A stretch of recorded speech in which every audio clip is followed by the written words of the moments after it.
Oh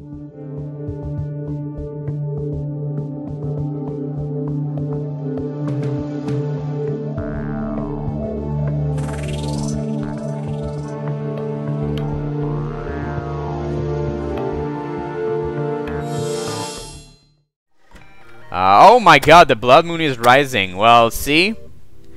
I guess. Funny. So, should we stay for the blood moon? Yeah, let's just stay for the blood moon. Goddamn bunnies. Oh no.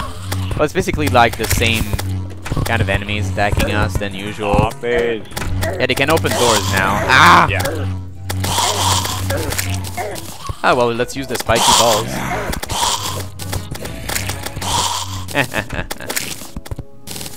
I hate blood moons. They occur so often now. It's crazy. Your door exploded. It opened into 2 separate doors and then broke into a bunch of pieces. What? Yeah. See, there's no door here. When I opened it, I think the zombies opened it from the other side, and there was 2 images of a door, both open in different directions. And then when I tried to close it, it just broke. So, wow. We had to make a new door there. No! Beard is destroying my fortress. That's what Vikings do! They destroy. Oh boy. Well, at least I can make stars fall out of the sky. You know, it always brightens your day. You know, when you're down, viewer, you should always remember that, you know, making stars fall out of the sky is cool.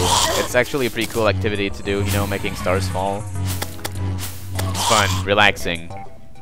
Anyways, zombie killing. Yeah, well, actually, I think the blood moon is kind of a downer after the goblin army, but yeah, really. Still, I mean, we're getting attacked a lot these days. Like, people are just jelly of my cool fortress.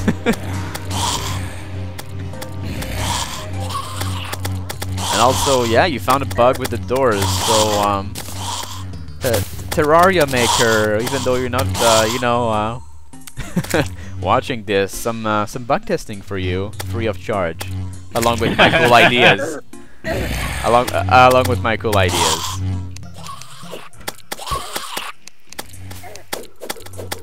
Boomerang! I know you can upgrade the boomerang. I can't wait. Huh, and I know you can also make the heroes, like, basically look like Link with items. So imagine if you have like the boomerang with that, you'd be like, oh, it's like I'm really playing Zelda, especially with the hook shot.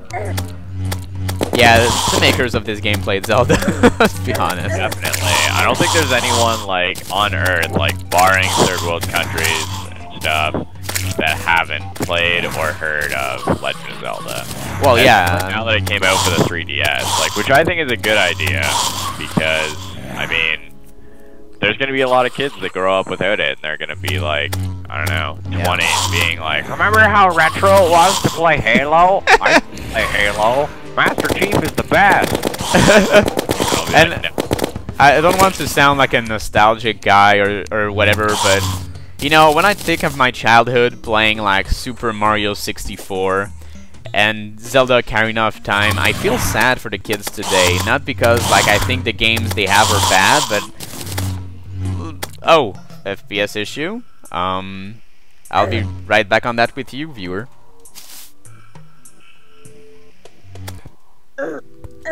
Oh, okay, welcome back. So I was saying, not because I think the games they play now are bad, even though some might argue they are, but it's because I just had so much fun, and like it's such a big part of my childhood, those games, that I think the kids today are missing out, and the fact that they're re-releasing the game on 3DS and Mario 64 on DS earlier, it's actually a pretty good thing, because new generations will be open to those old games that, you know, they're still good. Especially well, I was gonna say, and before all these things get released, and like, Kaylee's stepbrother, like, you know, he plays some of these newer games, and some of these kids play older games like that, and they're like, man, why do they suck so much? Like, there's not even that good of graphics, and you know, but there's something about it. Like I was just telling Matthew earlier, I've actually started, because I have way too much time on my hands, started playing through all the Legend of Zelda's in order, and I'm currently on Zelda 2, The Adventures of Link, and holy shit, now I remember why we stopped making video games like that, because the end of it is just effing ridiculous. Like, I'm considering just skipping it, because I don't like using walkthroughs, and I don't think it's unrealistic to beat it that way. Like, yes, there is some guesswork, and I will admit there's been a couple of times where, like, I've used a map, but I haven't explicitly been like, okay, do this and this and this. So, of course, the last temple is a huge pain in the ass with all this lava all over the place, but I don't know. You feel really accomplished when you beat it, instead of all these other ones that you, like, beat at night, you know what I mean? Yeah. Speaking of which, did you already play all of them? Like, Link to the Past, more specifically? What do you mean? Like, at some point in my life? Yeah.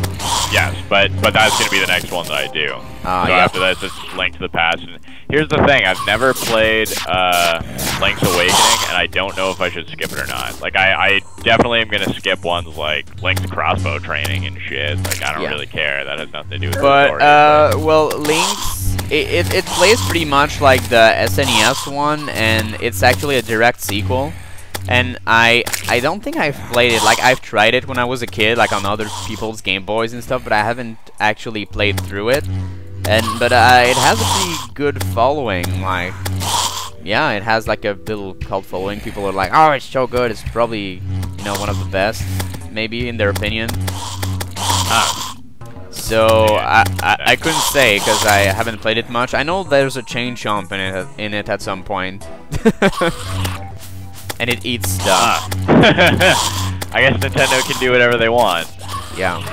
But it actually becomes... at first I think it attacks you, then it becomes your pet and just eats whatever enemies that stand in your way, so it's pretty cool. But no, I never owned Link to the Past, like, when I was growing up. But I got an emulator, like, quite a few years ago, and played it on that instead, but I never beat it. I just kind of like effed around with it for a while, and then... Wait, which one? Had the rest of my life to do, Link to the Past. Oh, you never finished that? Oh, it's such a cool one. Ocarina of Time was the one that I got when I was like... It's for like my 7th birthday or something. Same. But Ocarina of Time then. Yeah. I'd have to say, it's probably... Link to the Past is definitely one of the best. It's in the top 3 up there, if not the best. In your opinion? Yeah. Yeah. No. My opinion is fact. What are you talking about? No, yeah, of course, in my opinion. No, I know. You're the one that, you know, when people review video games, they're like, well, we always have to take into consideration what Mathieu thinks about it first. Yeah.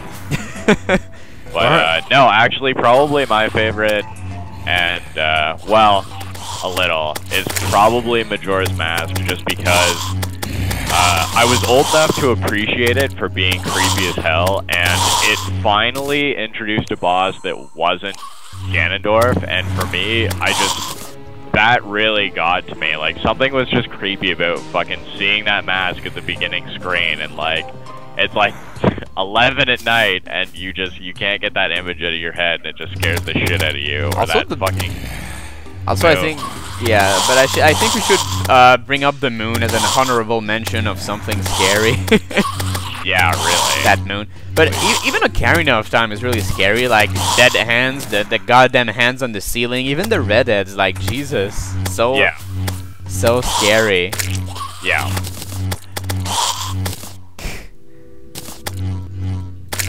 And I didn't mind Wind Waker. I think it gets a little ridiculous when you have to go collect all the Triforce pieces. Like, I will be honest, I did just go get a fucking walkthrough because I was like, man, I do not want to search this entire world for every single piece of a Triforce ever.